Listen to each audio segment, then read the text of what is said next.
Hi. Hi. If you could just quickly introduce yourselves, and then I'll ask a couple questions. Yeah, so I'm Dr. Rhys Steven Jones. I can say doctor now because recently finished. My research is generally around horror, kind of Marxist, queer theory, theories of the abject. And yeah, I was part of our panel talking about Detroit as a kind of post-industrial space in contemporary US horror.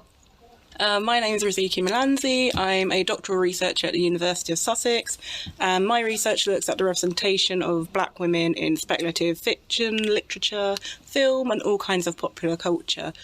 My panel this year was called California Screaming, Beaches, Black Women and Intersectional Horror, and I used some of my Huntington Fellowship kind of experience and research that I did out there to kind of fuel what I kind of contributed to our panel this year.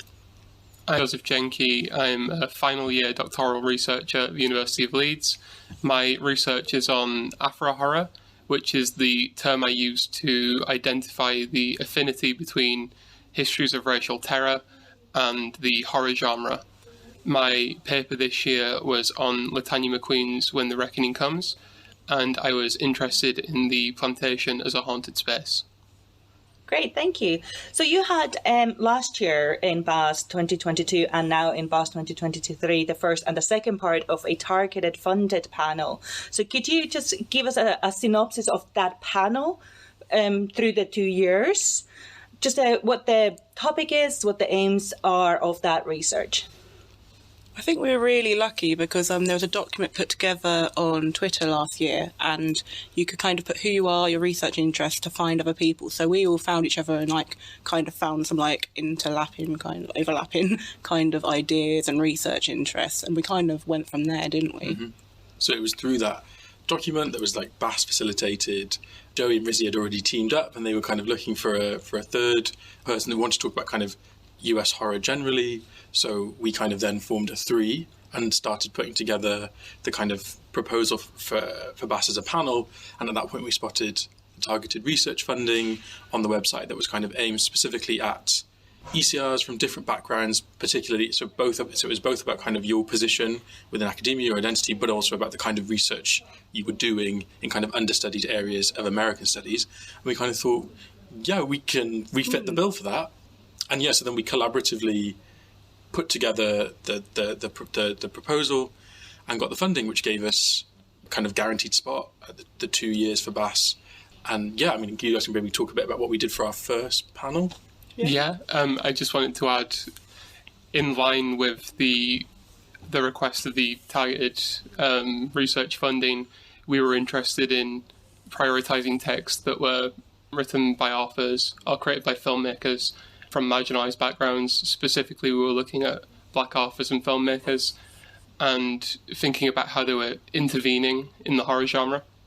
So yeah, last year's panel was more broadly around Afro horror and US horror and the kind of the almost intersection of racial horror or terror and the horror genre itself.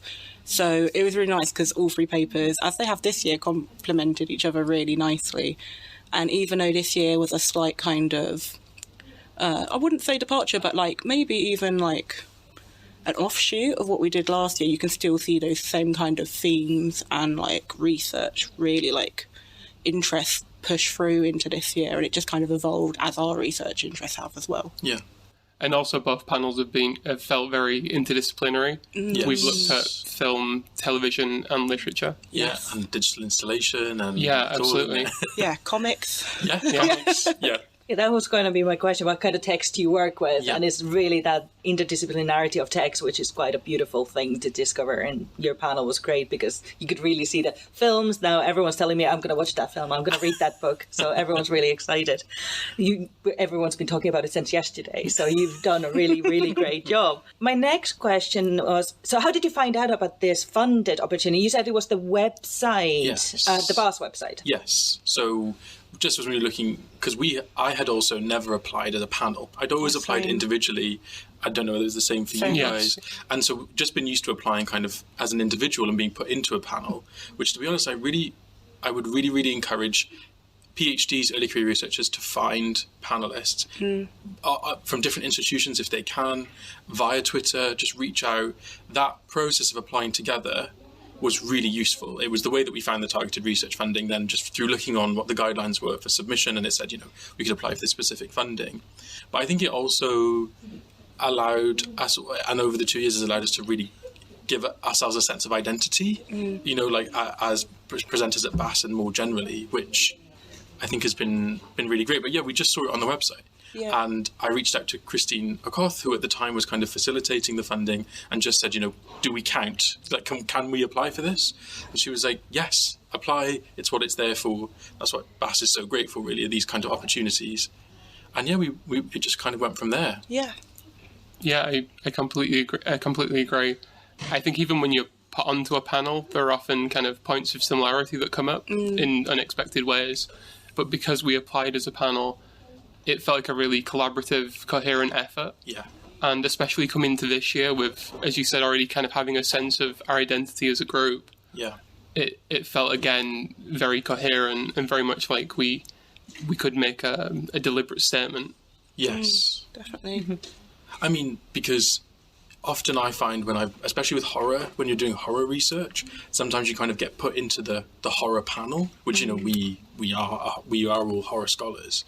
But at the same time, sometimes it can, when you're, like, abstract is perceived by somebody else who fits you into a panel, it can sometimes take you into a kind of less interdisciplinary panel, because they might just spot the horror or the race and split you out. Whereas, yeah, it's been much more collaborative. Yeah. Perfect. And as we have a doctor now and 2 candidates, did you find a difference between last year as all PhD students and now an early career researcher and 2 students or candidates? Was there a shift of any kind? Was there a different approach? Was there any difference that you felt? To be honest, no, because actually the nice thing about having the funding takes any sense of that out of it. I mean, actually, the strange thing about it is becoming a doctor and finishing your thesis immediately takes you out of the pool for a lot of the funding you would have used to attend conferences. So, I exist in this kind of liminal space now where if I hadn't had this targeted research funding, I wouldn't be at BAAS this year probably, because I probably wouldn't have been able to afford it. So in that sense, that was been great for me. But in terms of like any kind of shift in terms of our dynamic, not at all, I don't think. I think what's been really nice about the experience of working together and working at different institutions is that it's only been a sense of collaboration. There's no sense of hierarchy. We're not working in the same department, there's always that sense of like stress or pressure. And I've just loved it both years. Yeah. And I hope we keep doing it together. Yes. No, Plus 2024? Yeah. Yes. Yeah, I will keep working with Rhys and Rhys for as long as they'll let me. Definitely. I think it was yesterday, like, when we're getting lunch done, someone's like, are you for a trio? And I was like, yeah, yes. We are. Well, 2024 is going to be online, so there's not really a financial burden to that. Mm-hmm. So as they announced today, so that's going to be a good option. Definitely. One last question. I have 2 more. Let's do one, not to take too much of your time. What's next for you guys? Big question. Oh, I need to finish my thesis. That's going to be this year. I'm going to do it. I'm going to knuckle down and do it. But I don't know. We've got still some, actually, with the targeted research funding, you're not only funded to attend the 2 conferences, but you also have some additional for some further research or kind of collaborative events. Mm-hmm. So I think for us as a trio, it's going to be figuring out how we use that. Mm-hmm. Mm-hmm. So whether that be something like a screening or a symposium, and also maybe getting our research into something such as a journal or some kind of edited issue or something. What about? Yeah, likewise, I need to finish the thesis itself. I'm still working on the final chapter. Once that's done, I'll plan for the future. Fair enough. Yes, you can't see past. Yeah, no. So, yeah, same, I guess. For the panel, like I say, it really is, because we've now had the opportunity to work together for 2 years, I think that our kind of academic collaboration will just continue. Like Rizzy said, there's some funding there, so we are definitely hoping to publish something, whether it's a kind of special issue or something based on a lot of the research that we've produced. Because strangely, a lot of the stuff that we've actually talked about, all 3 of us at BAAS, is actually kind of not part of our main thesis or whatever. So actually, it'll be great to find a place for it and we'll see what happens. And then just for me, I mean, just, you know, existing in academic precarity. So currently working as a teaching fellow at Leeds, but that contract ends soon. So just kind of thinking about what's next in terms of publication. So at some point I need to start thinking about shaping a book proposal for a monograph and all that good stuff. But yeah, no. Yeah, the precarity that we all look forward to. Yes. One more question, because we are at a conference with so much research.